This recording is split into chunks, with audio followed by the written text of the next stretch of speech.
మిత్రులందరికీ శుభోదయం అండి. అందరూ ఎలా ఉన్నారండి? బాగున్నారా?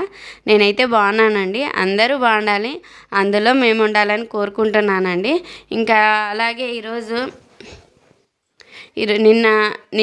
నిన్నటి వీడియో ఇది.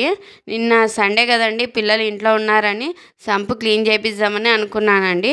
సంపు అలాగే సింటెక్స్ కూడా నిన్నే రెండు క్లీన్ చేపించేసినానండి.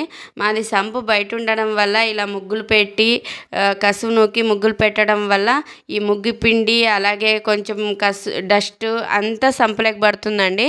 నెలకు ఒకసారి నేను క్లీన్ చేసుకోకపోతే నాకు సమాధానం ఉండదండి.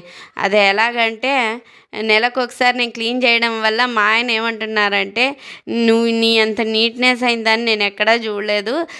సంపులు గింపులు కూడా క్లీన్ చేసుకోవాలంటే ఇంట్లోనివైతే ఎలాగో క్లీన్ చేస్తావులే, సంపులు కూడా క్లీన్ చేయాలంటే నెలకు ఒకసారి ఎంత ఇబ్బంది అనుకుంటున్నావు, నీకు ఓసిడి వచ్చింది అంటున్నారండి. సంపు క్లీన్ చేసుకోవడం కూడా ఓసిడీనా అండి? నాకైతే తెలీదు. ఇంకా మా పాపని దింపేసి ఇలాగ గలీజ్ ఉండే నీళ్ళని ఎత్తేపించి బట్టతో తుడిచేపించి అలాగే ఇంకా 2 సార్లు బట్టని బాగా మంచినీళ్ళలో పిండేసినానండి. పిండేసిన తర్వాత మళ్ళీ నేను సంపులకి వేరే నీళ్ళు వేసుకొని సంపు అంతా చల్లుకొని మళ్ళీ నేను తుడుచుకుంటానండి. తుడిపిస్తాను మా పాపతో. నేనైతే తుడిచానండి, ఎందుకంటే నేను దిగలేను కాబట్టి. ఇంకా ఈ నీళ్ళలోకి చూడండి, ఇప్పుడు నేను పసుపు అలాగే కొంచెం ఉప్పు వేసుకొని శుద్ధి చేస్తానండి. సంపు కూడా పసుపు ఉప్పు వేసి శుద్ధి చేస్తారా అనుకోవచ్చు. అందరూ అయితే కూడా దీంట్లోకి మామూలుగా అయితే దీంట్లోకి మామూలు పౌడర్ వేస్తారండి. పౌడర్ పేరు ఏమో ఉందండి, మర్చిపోయినాను. ఇంక ఇలాగ సంపంతా పసుపు నీళ్ళు వేసుకొని అంతా కడుక్కున్న తర్వాత క్లాత్ తీసుకొని బాగా తుడిపించేసినానండి.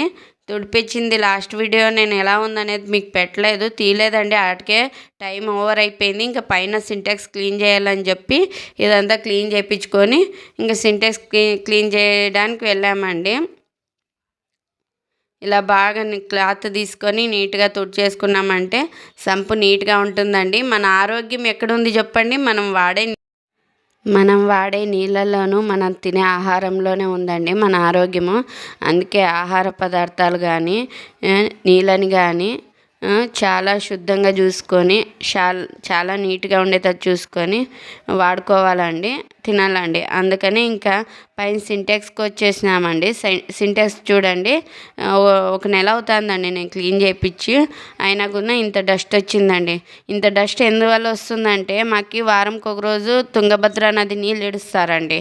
ఆ నీళ్ళు 2 సార్లు ఫిల్టర్ చేసి ఇడిచినా కూడా కొంచెం మంగుగానే ఉంటాయండి. అదిగాక ఈ సంవత్సరం వానలో ఒకటి తక్కువ కదండి. చూడండి మా మిద్ది పైన వ్యూ ఎలా ఉంది. సూర్యుడు టైం వచ్చి 5:30 అవుతుంది అనుకుంటానండి.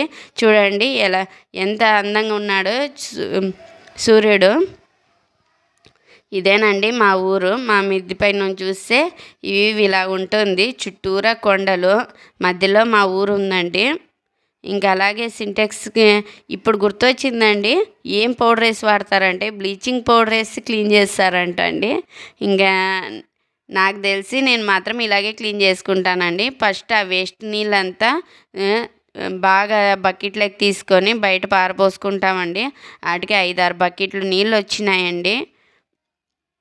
పాపకైతే ఈరోజు చాలా సాలైపోయిందండి. అలాగే ఇందులో కూడా పసుపు ఉప్పు వేసుకొని క్లీన్ చేసుకుంటున్నానండి.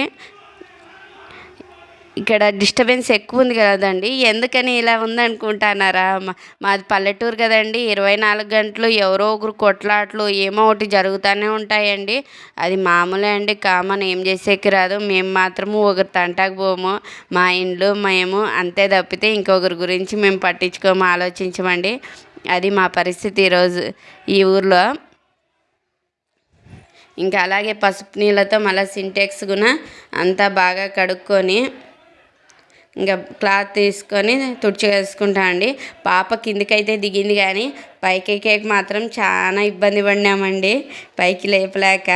మళ్ళీ పక్కన మా మామ ఉంటే మా మామని పిలుచుకొని వస్తే వాళ్ళు వచ్చి పైకి లేపినారండి. ఇంకా సింటెక్స్లోకి నేను ఇలాంటి మామూలు మనం బండలు తుడుచుకుంటాం కదా, ఆ స్టిక్తో తుడిచేయమని చెప్పినారండి. ఇంకా పాపను పైకి లేపి మళ్ళీ ఆ స్టిక్ తీసుకొని నేను ఇంకొకసారి, ఎందుకంటే మన కాళ్ళ మురికి అనేది ఆ సింటెక్స్లో ఉంటుంది కదండి, అందుకని పాపను పైకి తీసేసి లేపిన తర్వాత మళ్ళీ నేను ఇంకొకసారి సింటెక్స్ అంతా ఇలా తుడిచేసినానండి. ఇంక ఇదంతా పని అయిపోయే తలకే 7:30 అయిందండి టైము. ఓకేనండి, ఇదేనండి ఈరోజు నా వీడియో. మీకు నచ్చింది అనుకుంటాను. సబ్స్క్రైబ్ చేసుకోండి నచ్చితే.